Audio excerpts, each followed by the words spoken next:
The purpose of this video is to cut through the noise and provide an objective, expert-level analysis of the US-ROK mutual defense treaty's evolution in the face of modern cyber and hybrid threats. Recently, there have been many public misconceptions surrounding the actual authority of the U.S. Ambassador, the automatic activation of the DEFCON system, and how the United States handles allied leadership that may be uncooperative or compromised by adversaries. This video aims to ground the discussion in geopolitical reality and factual military protocols. Today, we will explore the strict procedures behind declaring cyber attacks as acts of war, the unbreakable institutional safeguards like the NDAA, and the precise coercive measures the U.S. utilizes, such as targeted pinpoint sanctions and hybrid pressure to defend its strategic interests, and global hegemony in the Indo-Pacific. Let's dive into the cold, hard facts of the alliance and international security. If you find this expert analysis on US-ROK international politics and security insightful, please make sure to subscribe, like, and share. Your support helps us continue bringing you in-depth geopolitical content. The U.S. Secretaries of State and Defense have officially stipulated through a joint statement with allies that, under certain circumstances, non-kinetic cyber and space attacks can be considered an armed attack as defined by Article 3 of the Mutual Defense Treaty. The expansion of the Mutual Defense Treaty, treaty linkage. The scope of the Defense Treaty, which was originally limited to physical kinetic strikes on land, sea, and air territories, has been officially expanded to include non-physical domains, like cyberspace and space.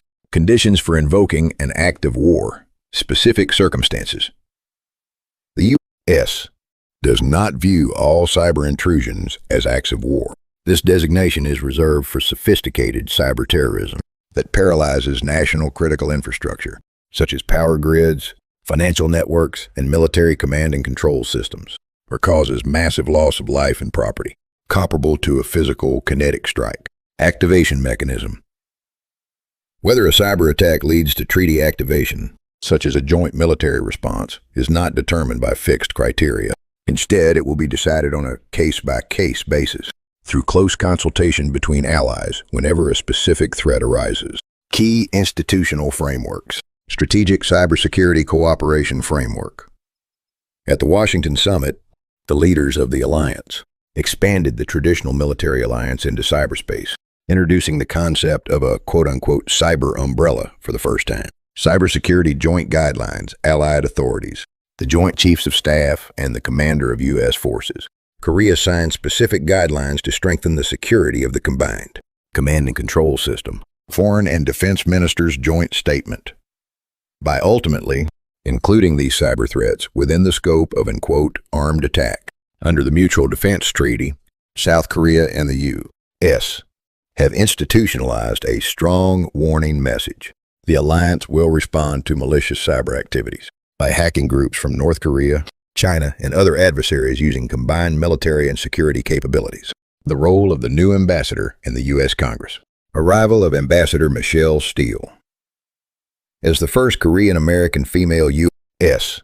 ambassador to South Korea and a former Republican member of the House of Representatives, Ambassador Steele will arrive in Korea in July 2026 after completing her Senate confirmation and taking the oath of office in June 2026.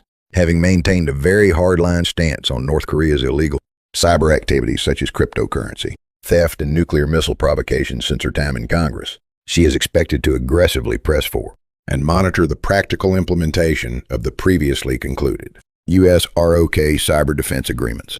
The legislative climate in Congress. NDAA. Through the annual National Defense Authorization Act, NDAA, the U.S. Congress is consistently increasing the budget for cybersecurity cooperation with Indo-Pacific allies, South Korea and Japan, and strengthening legislation to comprehensively investigate and block malicious security threats and cyber tactics from China and North Korea. The cybersecurity framework signed during the Yoon-Suk Yeol administration operates perfectly in tandem with the current U.S. Congress's strong legislative stance on containing China and North Korea, cyber attacks, DEFCON, and the ambassador's authority. Even if clear evidence is found that China or North Korea hacked the host nation's Ministry of Justice, National Election Commission, NEC, or judicial bodies causing a severe security threat, the U.S. ambassador to the host nation does not have the authority to invoke DEFCON. No automatic activation just because a cyber attack occurs does not mean DEFCON 1. Maximum readiness, outbreak of war, is automatically activated, nor can the ambassador declare it. 0% authority. Invoking DEFCON is entirely outside the scope of the U.S. ambassador's authority. The U.S.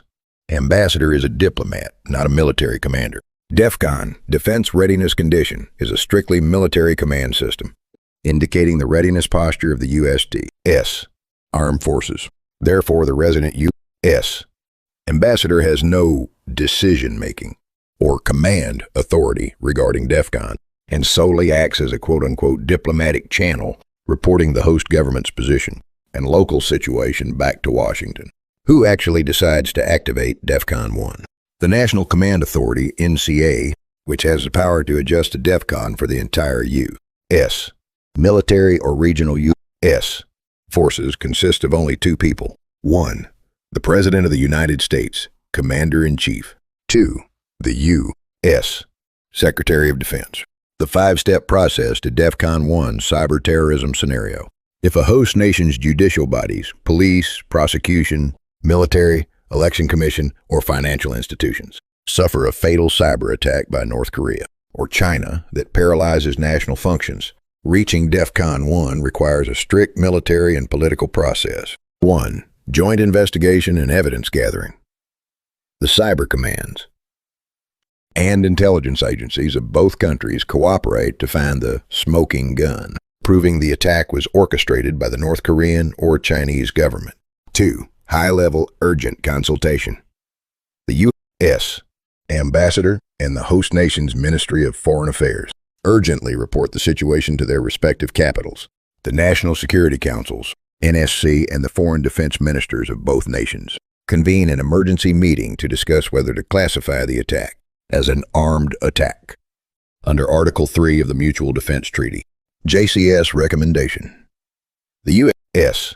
Chairman of the Joint Chiefs of Staff and the JCS evaluate the current security crisis level and officially recommend a DEFCON escalation to the U.S. President and Secretary of Defense. Decision by the NCA. The U.S. President and Secretary of Defense, in coordination with the commander of the resident U.S. forces, issue the final order to elevate DEFCON.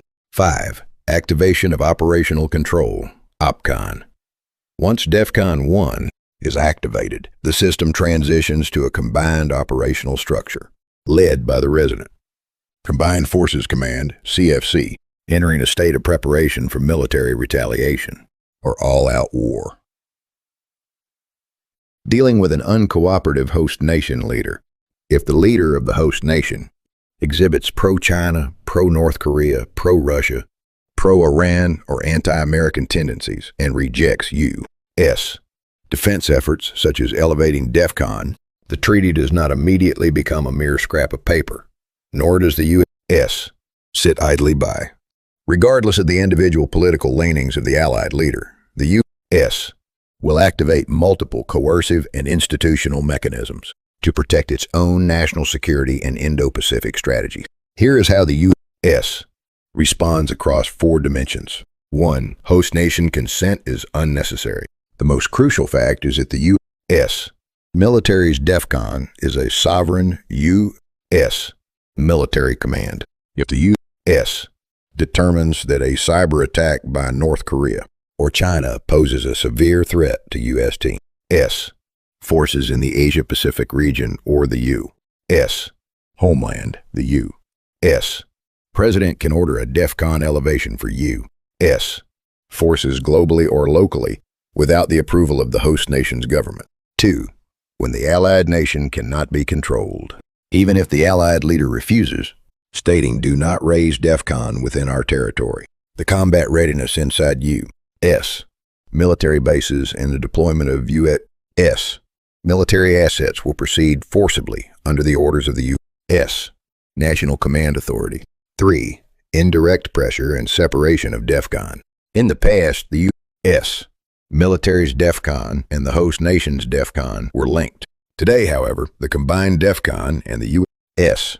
military's independent DEFCON can be operated separately. If the host nation leader refuses to elevate the combined DEFCON, the U.S. will elevate its own DEFCON to prepare for combat. Following this, the U.S. will use the Combined Forces Command System to directly demand operational cooperation from the host nation's military JCS, placing immense pressure on the host government. The military's internal systems are already integrated as combined assets, making it exceedingly difficult for a single political leader to block them. Furthermore, the U.S. Congress uses legislation like the NDAA to tie the administration's hands and impose mandatory obligations to prevent the alliance from collapsing due to a change in the Allied leaders' political leanings. 4. Transnational nature of cybersecurity. Cyberattacks do not just infect South Korean institutions, like the NEC or prosecution. They simultaneously infect linked U.S. military networks. Therefore, the U.S. classifies this not merely as an attack on an ally, but as a direct attack on the United States. Regardless of the host government's refusal, the U.S. will unilaterally execute cyber retaliation or financial sanctions against the perpetrators, China, North Korea, Russia, in self-defense. Why the U.S. cannot abandon the alliance? The decisive reason the U.S. cannot simply walk away, even if the Allied leader is uncooperative, is that American global hegemony is at stake. The cost of abandonment. If the U.S. abandons an ally and steps back, the Taiwan Strait and the entire Pacific will fall into the spheres of influence of China and Russia. This would inevitably lead to a catastrophic security failure for the U.S. homeland. Extra-legal and political measures. If a pro-adversary, anti-American leader of an allied nation rejects the alliance and puts the country in peril during a clear security crisis, the U.S. will apply intense pressure through diplomatic isolation, economic sanctions, and the restriction of intelligence assets. The U.S. will also leverage the host nation's internal political dynamics, such as deteriorating public opinion due to the rejection of the alliance in a crisis, and backlash from the military and judiciary to force a policy change. While a leader's political leanings can temporarily reduce the alliance's efficiency, the intricate interoperability systems in U.S. domestic law, NDAA, ensure that the alliance and the U.S. military security systems are not completely paralyzed by a single leader's veto. However, since the military alliance is maintained by geopolitical interests and practical military effectiveness, rather than just a treaty document, the possibility of it losing its practical function cannot be ruled out. Even if the treaty isn't physically torn up, the practical security umbrella would be instantly removed. Pinpoint sanctions and hybrid pressure. There is a very high probability, over 85%, that the U.S. will impose targeted financial and asset sanctions on allied politicians, co-opted by enemy states, utilizing mechanisms like the Global Magnitsky Act or similar executive orders. Precedent of actual use. The U.S. previously imposed targeted sanctions on cabinet-level officials in Turkey, a NATO ally, when it acquired Russian S-400 missiles and detained an American pastor. Why pinpoint sanctions are effective full-scale. Military intervention or sweeping economic embargoes trigger anti-American sentiment among the entire population of the allied nation. In contrast, pinpoint sanctions freezing the U.S. assets and revoking the visas of specific corrupt politicians tied to adversary nations offer the highest cost effectiveness as an unrestricted warfare countermeasure. Modern limitations and risks of regime change. In the 21st century, the U.S. directly plotting or supporting a military coup or martial law from behind. The scenes would invite massive international condemnation for undermining democratic values and cause severe internal political burdens. Congressional hearings. Hybrid strategy. Rather than direct subversion through the military, the U.S. prefers hybrid pressure. This involves exposing corruption, scandals of leaders tied to adversaries' information warfare, supporting pro-U.S. opposition parties and civil society, inducing color revolutions, or backing legal impeachment processes. The military is only brought in under the pretext of maintaining public order. If an extremist leader physically attacks U.S. forces, the U.S. is more likely to execute direct kinetic strikes, such as decapitation operations, under the justification of U.S. military self-defense, rather than supporting a coup. Thank you for reading to the end. If this breakdown helped clarify the complex geopolitical realities of the US-ROK alliance, please don't forget to subscribe, like, and share this post with others.